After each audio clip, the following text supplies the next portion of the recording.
comment tu crées du collectif, qu'est-ce que tu t'es évertué à faire au départ avec tes équipes? Eh bien, c'est une très bonne question. Je pense que ça s'est fait assez naturellement. C'était la communication, tout simplement.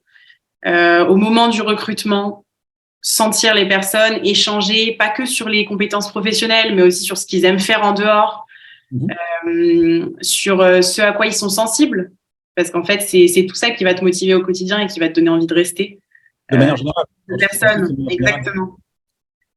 Donc, pour moi, c'était important de découvrir ces personnes. Et une fois que j'ai sélectionné celles qui me touchaient le plus, et ben c'est comme ça qu'on a avancé. Et en fait, on a construit un peu notre quotidien ensemble.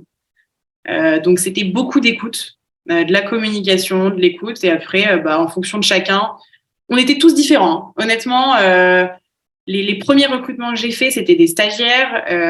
Et en tout, pendant un été, j'en avais eu 7. Mmh. Et les 7 étaient différents. Mais en fait, c'était génial. Ça faisait colonie de vacances, mais où tu travailles, quoi. Donc, Finalement, si j'écoute ce que tu dis, il y avait presque une logique de colocation, c'est-à-dire que tu apprends à vivre avec. C'est ça le.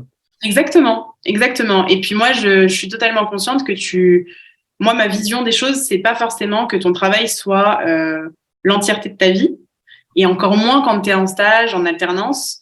Et ça fait partie de ta vie, c'est quelque chose qui doit d'apporter du positif, mais ça ne doit pas être la totalité de ta journée non plus. Et en fait, je pense que ce que j'ai réussi à leur dégager, ça les a rassurés. Et donc, chacun bossait à son rythme, mais on était quand même tous ensemble. Il y en avait qui commençaient plus tard parce que c'est des lève tard, d'autres qui commençaient à 8 heures du matin parce qu'ils avaient envie de bosser tôt et après d'avoir l'après-midi pour eux. Donc, chacun s'organise comme il veut, mais tant qu'on réussit à communiquer tous ensemble, pour le moment, en tout cas, ça a fonctionné. Après, il y a forcément de l'organisation à mettre en place. Hein. C'est pas non plus juste de la discussion. Il y a pas mal de process à mettre en place, même quand tu es une toute petite boîte, pour avoir justement des objectifs, réussir à faire des points fréquemment avec chaque membre de l'équipe aussi. Moi, je trouvais ça important, savoir comment ils se sentaient, si moi, mon rôle était bon, s'ils sentaient qu'il fallait que je parle plus avec eux ou qu'au contraire, je les laisse beaucoup plus tranquilles et qu'ils se réalisent un peu d'eux-mêmes.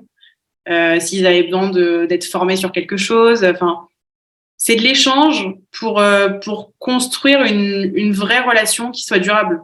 Et encore aujourd'hui, tu vois, même les stagiaires que j'ai eus l'an dernier, on continue à parler, on continue à se voir. Enfin, c'est des vraies relations.